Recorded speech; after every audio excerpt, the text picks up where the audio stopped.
Picture Book Summit. Hey, everybody, welcome back to the Picture Book Summit podcast.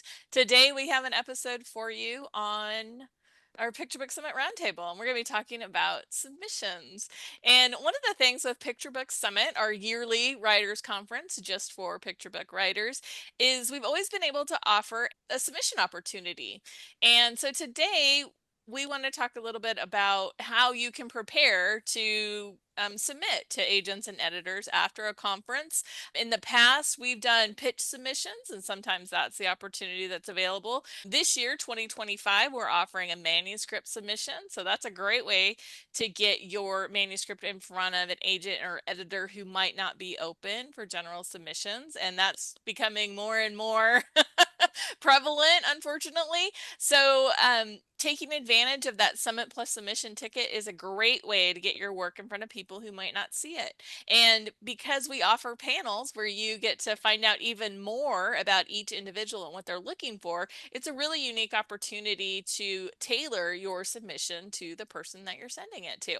So I have Julie and Emma with me today, and they are our submissions experts, and they're going to give you some tips as to what you can do to be prepared for that submission opportunity and make the most of it. So, Emma, what do you think is the number one thing a writer needs to do to be prepared for a submissions opportunity? Oh boy, the number one thing, Kelly, well, I'm going to say there are two things. I'll tackle one of them and maybe Julie, you can tackle the other one. Obviously, the number one most important component of a submission package, besides having a stellar manuscript, is the query. And you need to have a really, really polished query that does multiple things, but you also need to know who you're submitting to and do your research and target your submission accordingly. So I'll talk a little bit about the query, and then maybe Julie, you could talk a little bit about targeting.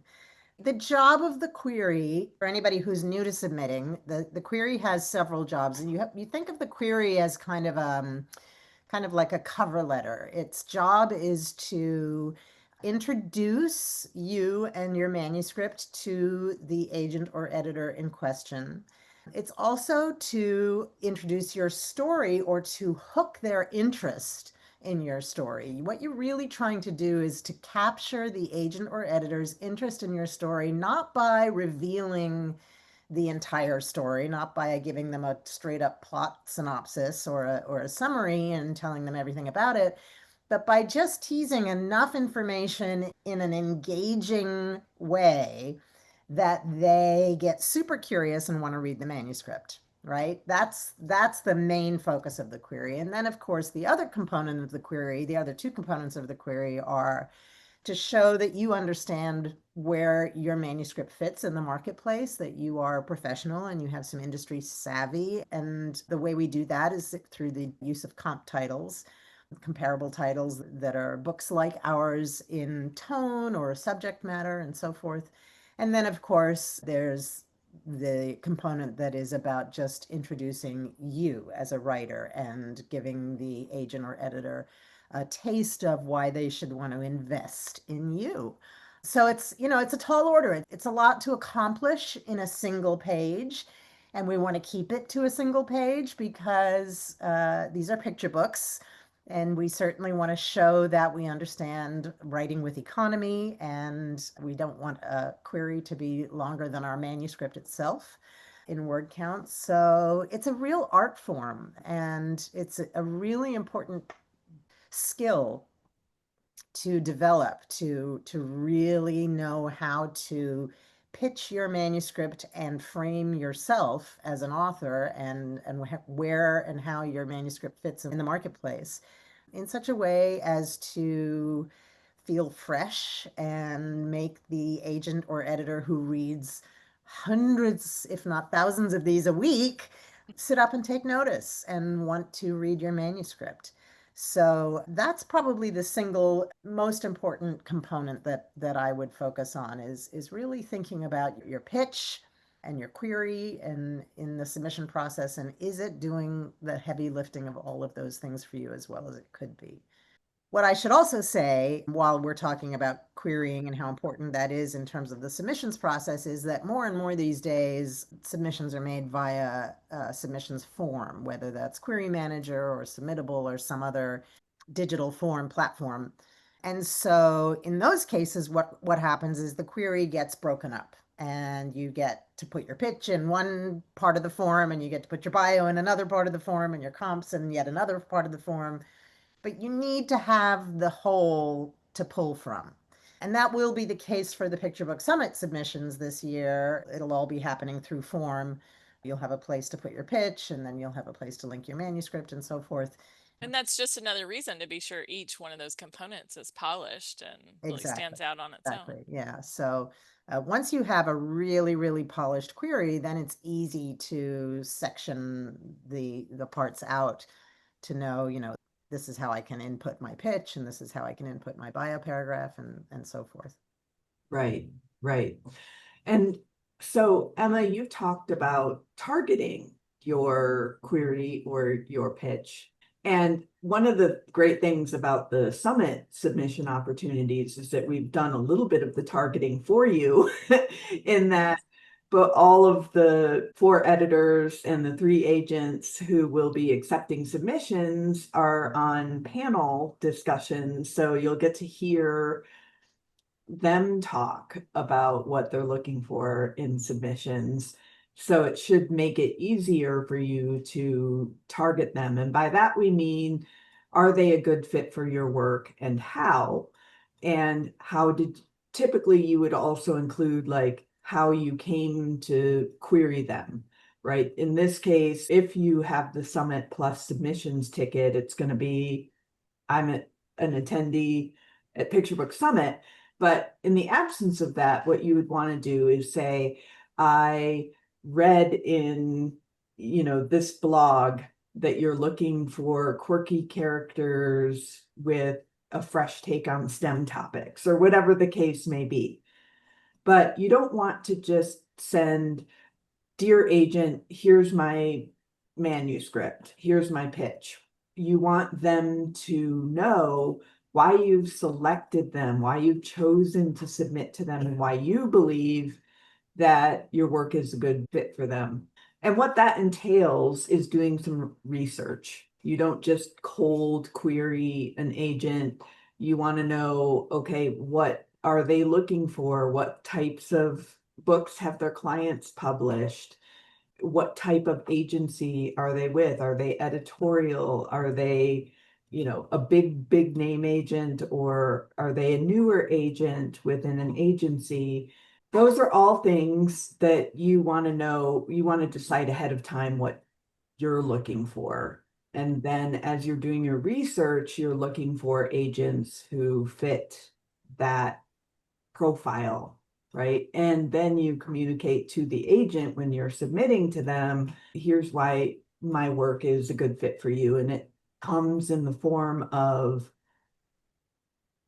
I'm pleased to submit my lyrical book about ponds in spring because I know you're looking for poetic nature books, or whatever the case may be, right? At Picture Book Summit, of course, you will get a lot of that research just by attending, because the agents and editors will tell you in our pre-recorded panels what they're looking for. So that'll make it a little easier. And then you'll get to decide whether they're a good fit for you. And if so, you'll have the submission opportunity to send, like Emma said, we have a special form and you'll put your query letter components in there. I wouldn't wait until Picture Book Summit to do a little bit of investigative research into these agents and editors. You can already see who they are on our website, and you can go follow them on social media or read some interviews with them, or, do a little bit of investigative research yourself, because everybody has heard us say before, in the complete picture book submission system that Julie and I created and run, we are constantly advocating that, a serious writer needs to have at least 3 submission-ready manuscripts before you start querying, And I before was you going to start ask you, Emma, submitting. why is that? We get that question and we put that in our Picture Book Summit submissions guidelines. Right, And then exactly. people ask, well, do I have to have 3 or 4 ready? And so I would love for you guys to speak to why we feel like that's necessary. And is it the same with agents and editors? Well, there are 2 main reasons why we really recommend that. The first one is that the first thing an agent is going to ask if they're interested in your work is what else you have. They will want to see more than one manuscript because, and this is the second reason, they are interested in representing you as a writer and your career, not just one book. They want to know that you're not just a one book wonder. You're not just writing this one picture book because you love your grandchildren and you want to write a story for them. There's the potential for more work there for them in representing your career. It's a little bit different with editors. Editors might be more inclined to take a chance on a one-off than an agent. An agent is more invested in representing a career, whereas an editor might be more willing to just think in terms of one book at a time. But even editors, I would venture to say, are, if that project goes well, will want the first right of refusal on your next project. So it's a really good idea to have if you are an aspiring author professionally, to have at least 3 submission ready manuscripts so that when that call comes or that email comes saying, I'm really interested in this, what else do you have? You're not scrambling. You're ready to respond quickly and professionally and show off your best self. For our illustrators out there too, I just want to clarify that that would mean one full dummy ready, and a dummy would be a sketch dummy with 1 or 2 full color illustrations.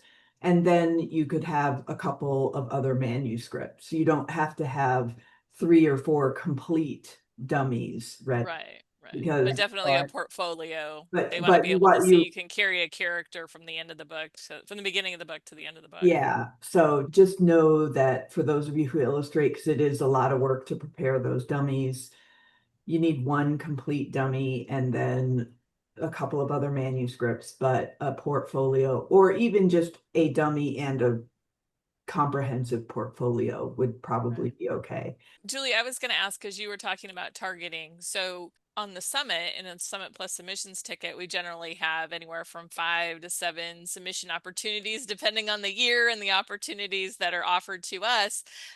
Would you suggest somebody sending the same manuscript to each person, or how would they decide which one to send? That's a great question. And this is another reason why it's awesome to have more than 1 submission ready manuscript, because then you can target your submission, and by that I mean which manuscript you're going to send to the agent or editor that you think is the best fit for that work. So if you have, I'll just use myself as an example, if you have like a funny, punny, wordplay, humorous book, you might decide to send that to these 2 editors and that 1 agent because they are drawn to humor and wordplay. But if you also have a lyrical picture book biography, you might send that to the agents or editors who have said that they're really interested in nonfiction. So Right. that's where the research comes in. And not every author or illustrator writes so widely. You know, you might have 2 funny, punny picture books. That's fine too. But maybe there's something in an agent's profile that you learn about them either through the summit or through your own research that gives you the sense that one of those humorous manuscripts would be a better fit for them.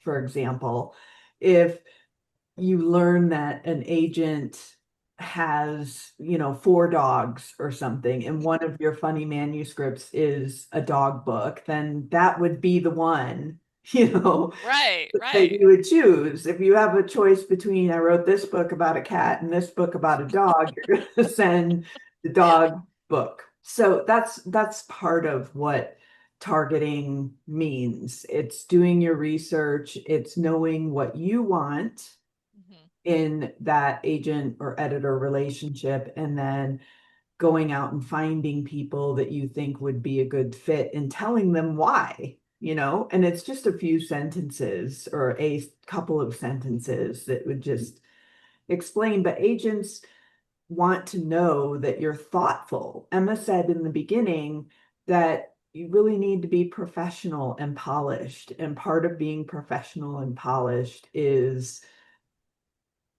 knowing yourself and knowing why you think that this would be a good partnership, because that's what it is Right. in the end, is a partnership. And I'm so glad you said that because I think many people starting out, you're writing in the cracks or you're writing early morning or you're like trying, and maybe people in your life don't take you as seriously as you take your writing. And so it can maybe feel like a hobby or a side thing or just something you do because you like it. But when you start to put your work out there and really develop your work, you need to know that this industry is going to take you seriously. If you take yourself seriously, they're going to take you seriously. So it is really important to be professional. And so, Emma, I have a question for you about that query letter too, because this is a question we get quite often when people are starting out. You mentioned that bio paragraph. So, what is it you put in that bio paragraph if you don't have publishing credits? That's a really good question. So the first thing to know is not to be embarrassed about not having publishing credits, because the truth is agents love nothing more than to, and editors love nothing more than to discover a writer, right? When they get to be the person who says, I found this great writer and I helped launch their career, that's a thrill to them. So never be embarrassed about not having publishing credits. What you want to include in your bio is, obviously, if you have any publishing credits, especially if they're relevant and specific to publishing for children, you want to include those, as well as any honors or accolades, any awards or contests that you may have won or done well in, and so forth. But you also, if you have an education background that is either specific to writing or writing adjacent, such as English or journalism, or if you have a background in anything to do with children, if you're a teacher, a librarian, anything, you specialize in child development, these are all really relevant forms of experience when it comes to writing for kids. So very quickly, what you want to include is any publishing experience you may or may not have, any honors or accolades, any educational experience, if relevant to writing or to children or to your subject, any area of expertise. If your book is about firemen and you are a volunteer firefighter, that's certainly something you would want to include. Any specific expertise that is relevant to the topic of your book. And what am I leaving out? Just add that. I know what I'm leaving out. And any paid memberships in writing organizations. So if you are a member of the Society of Children's Book Writers and Illustrators, if you're a member of 12 by 12, these are things you want to include. You don't need to mention that you're a part of a critique group. That is a given these days. People expect that. Agents and editors expect that you do your homework and you are going to participate in workshops and conferences and so forth. So really focus any kind of educational experience to do with writing on paid memberships or degrees that are specific to writing or your area of expertise or working with children. It's But don't really include that your kids, grandkids, students like your manuscript. No, no, no, no. Absolutely. That's a really good point, Kelly. You think about your, again, it's all about professionalism, guys, right? 1 to 3 sentences in your bio paragraph is plenty, and keep it absolutely professional to those things I mentioned. So don't feel like you have to pad it out with things like, my kids or my grandkids or my students loved this book, or I read it at my library group, or, whatever you do. You don't have to fill in gaps. You don't add fat where there doesn't need to be any. You're better off being professional and brief than wordy and padding your bio in any way. Because what will happen is the agent or editor will assume that your manuscript is equally full of fat. Mm. So, Oh my gosh, that's a great point. yeah, I didn't even so think it's, about that. remember that, whatever you put into your pitch and into your bio paragraph and so forth is telegraphing your writing ability and communicating a great deal about how you write and the kind of person you are and so forth. And so that's their first introduction. It's their handshake with meeting you and your work before they actually get to read your manuscript. So you want to That put your best foot forward. I want to add too, and this is going to give you a little bit of a sneak peek into Mm. Picture Book Summit because I moderated the agent panel, which, Oh, by the way, these agents critiqued query letters. So if you're really interested in what agents actually think of real query letters that are submitted to them, this is your chance because we had early attendees submit queries and then the agents critiqued those actual query letters. But one of the things I think people forget is that the most important part of your query is the pitch. That's where you're selling your book. So if you have this long bio after that goes on and has information that's not relevant to your book, by the time the agent finishes the query, they've forgotten. That was one of the things that one of the agents said is, I want to be left with the essence of your book. So if you're spending, two paragraphs talking about yourself, you're selling yourself instead of your book. That's going to be the thing that you're leaving the agent with, as that's opposed to just interesting. yeah, I thought that was very interesting because remember, people tend to remember most Yeah, the thing that they've come across more recently. And because the bio appears, at the end of the query, you just want to keep it really sharp, short, and simple. The And the thing, same is true of the comp paragraphs, because right? if you give them too much there, you're selling somebody else's book instead of your own. So again, the most important piece is the pitch. If you're going to polish anything, polish that, because that's the single most important component of the. okay, so Emma, you brought up comms, so this is your fault for opening the can of worms. So, so two questions. Do you have to have comps? And how many comps if you do? Right. So the answer, unfortunately, today is yes, you do have to have comps. And there was a time not so long ago when comps were kind of an optional add-on. But today, more and more and more, we're seeing now that agents and editors expect it. And it's because it's part of the work that they have to do once the Hmm. manuscript has been acquired to sell it to their colleagues and to the industry. And so it's part of the job of identifying where your book fits in the marketplace. So you do need to have comp titles, and I'll just, for those of you who may not be familiar with the term, a comp title, comps is short for comparable or comparable, depending on how you want to pronounce it. And what it means is a book that is similar to yours in some aspect, whether that be the tone or in the subject matter or in the theme or the approach. In fact, it shouldn't be exactly like yours all the way Right. across all of those elements. Otherwise, why do we need your book? But it is a way to show that you understand where your book fits in the marketplace and what other books similar to yours have done in terms of sales and so forth. Comps should, first of all, you should have two. You should always have two, no more, no less. Each one should represent a different aspect of your manuscript. So if you have one that reflects, your subject matter, then for your second one, perhaps reflect your writing style or your tone or theme or something like that, so that they're creating a kind of a mashup by putting them together to reflect your manuscript. And you Yeah. want them to be recent and traditionally published. So self-published Mm. titles don't work as comps, and neither do books that were published more than 5 to 10 years ago, because, I mean, preferably they should be published within the last 3 years, because the Okay. industry is so evolving, so rapidly evolving, the children's book industry. So Ideally, pick a traditionally published title that was published within the last 3 to 5 years. And fairly well known. And fairly well known, although it doesn't have to be. Agents and Okay. editors, they know how to do their research, and they're very industry savvy, of course.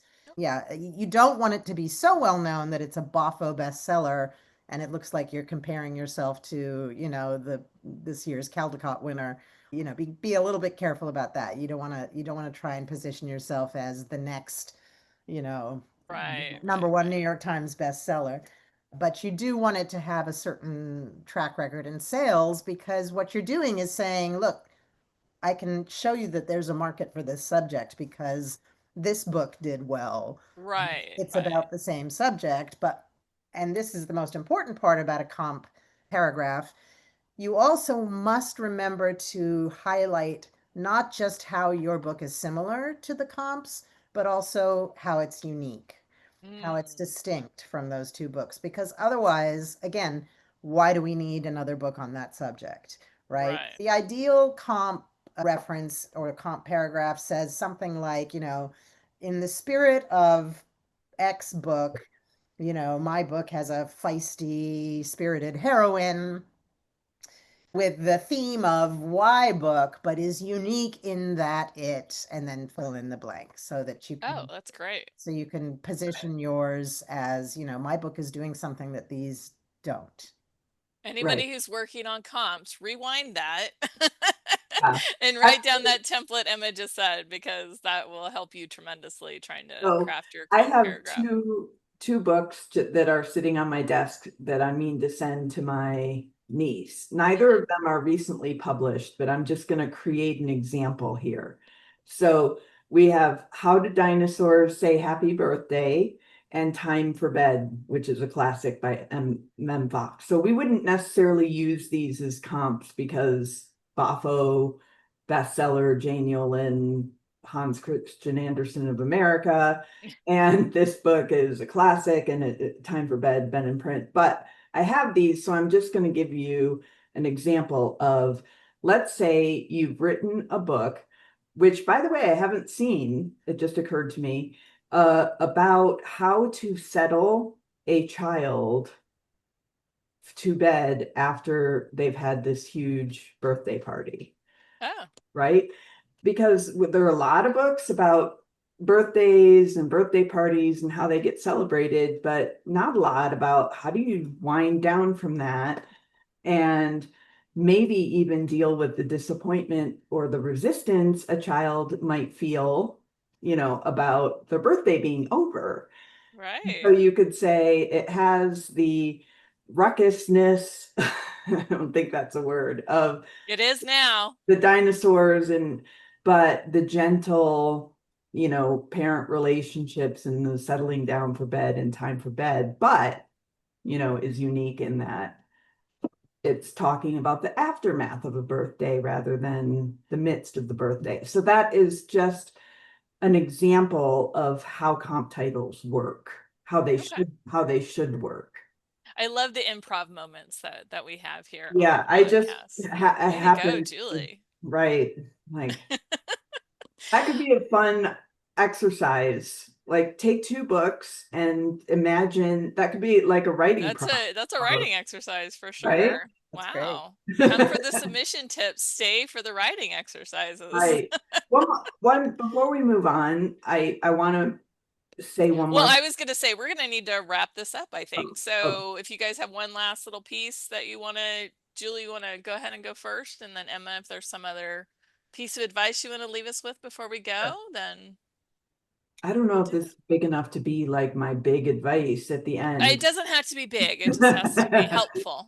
But one thing that we didn't mention about the bio paragraph that I think is really important is we often see people trying to, like, again, padding it out by saying what their connection is to the story. And I think some agents will say, I want to know why you're the person to write the story and so on. So if, as Emma said, you have a direct and unique connection, let's say you're writing about a historical event that took place where you live, Mm. or something. But a lot of people have more general things that they include that could This story was inspired by my my dog. my dog, or the one I like to use is maybe you've written a story that takes place in Italy and you were inspired by your recent trip to Italy, and like everybody who goes to Italy is inspired by Italy. There's nothing Right. or everybody has moments that their dogs make them think of funny things, or their kids say funny things, or so if you're going to include something like that, it really has to be unique, something that nobody else but you could bring to that story. Otherwise, just don't. You don't have to say you were inspired by Italy. You just say, here's the pitch, and I'm a member of SCBWI and 12 by 12. Thank you for your consideration. The end. Let the manuscript do the work it's supposed to do. Yeah. Your query letter is not going to, is there, as Emma said, to entice, to get agents and editors excited to read it. Your bio paragraph isn't going to sell your book unless, the pitch and the manuscript are really polished. And that's a perfect segue to my advice, which is, we've talked a lot about the query and the components of the query and the submission package across this episode. But of course, the single most important piece is your manuscript. And you can have a terrific query, but if your manuscript isn't polished and your manuscript isn't submission ready, it's not going to get sold based on the query alone. The manuscript needs to stand up to expectation. And so that's another key thing you can be working on between now and the conference, or between now and your next submission opportunity, is really making sure that your manuscript is submission ready. And by that, we mean, as tight as a drum, as polished as it can possibly be in terms of everything from story to character arc to no typos to grammatical structure and everything else. And if you're not sure if your manuscript is submission ready or not, then bring it to a critique group, hire a freelance editor. There are a number of things you can do to help assess your manuscript's readiness. But that's And really Emma, you most bring up important.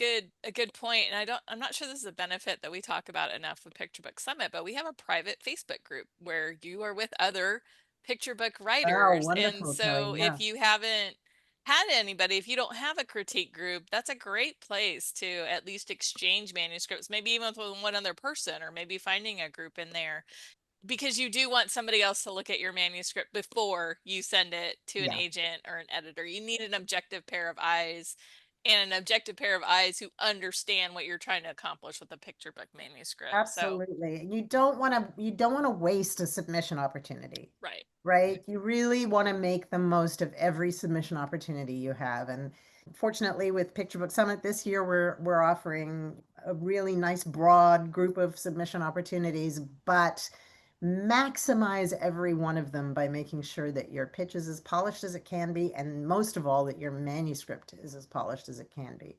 Right. And one other benefit of Picture Book Summit is you have 4 months after It's until the end of the year, until December 31st to each year submit. is 3. Right. So that's another benefit of Picture Book Summit is you have 3 months after the conference to use your submission opportunities. So that means you can go through the whole program multiple times, take all the craft advice, listen to what the agents and editors have to say, go back and revise your manuscripts and your query letter to make them the best they can be before you submit. There's no rush to submit the day after Picture Book Summit ends. You get time. And I would say to everybody, whether you're submitting through Picture Book Summit or you're submitting on your own, is always take that time. to Yeah. make sure that the manuscript is where it needs to be before you submit. And we have that built in at Picture Book Summit, but many people make the mistake of submitting too soon. I've done it.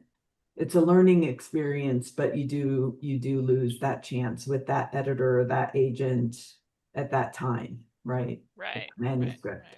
But we want to end on a high note, which is the great thing about submitting your work is that it is putting you in the pool of people who have the chance of getting published. And if you keep submitting, you will get published. If you don't give up, if you keep working, hopefully some of you will get responses from our agents and editors, but rejection is just part of the process of submitting and being in this industry. But if you keep working, keep writing, keep submitting, you will get published. And so you will be among this tiny percentage of people who say, I want to publish a book. You're going to be this tiny percentage of people who actually will, who are putting themselves in the position to make that happen. And that's huge. It's such an important point. And I honestly think that the statistics are that the people who get published are the people who have stuck with it the longest and kept at it. They're the most likely to get published.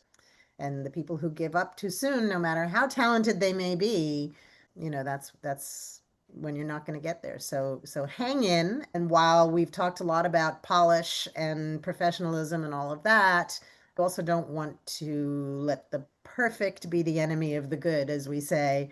Don't let it hang you up so much that you get paralyzed with fear and end up not submitting at all. Better to submit and use the experience to flex the muscle, the resilience muscle, and the submission practice. The tenacity muscle. The tenacity muscle, exactly. Well, Yeah. thank you both. This has been such valuable advice. And we are recording this leading up to the 2025 summit. So there is still time to get a ticket if it's before October 4th. So we would encourage you to go to picturebooksummit.com and check out your ticket options. We've been talking about submissions. So there is a Summit Plus submissions ticket. So go ahead and check that out. If you're listening to this and you've already purchased your ticket, we can do an upgrade to submissions for you. If you're interested in that, you can contact us at support@picturebooksummit.com. If it's after our 2025 season, check back with us. And as we get closer to October every year, we always look for great opportunities for you guys to get your work into the publishing industry. And we are here to not only cheer you on, but help educate you and improve your manuscripts and your query letters. So thank you for being with us today. And we'll see you on the next episode of the Picture Book Summit podcast. Bye, everybody.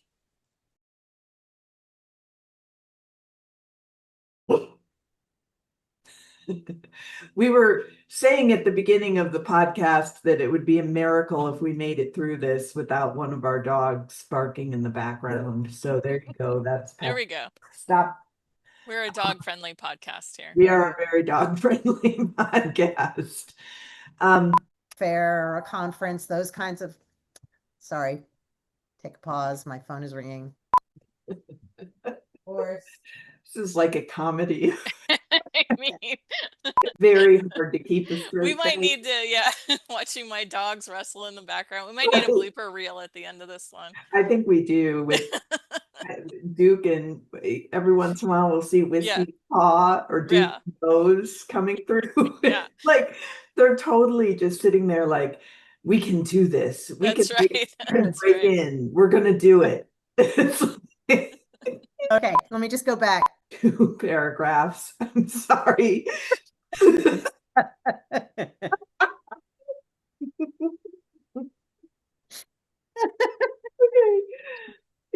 We should put some of this in the action. Bloopers. We need a bloopers reel. We need a blooper.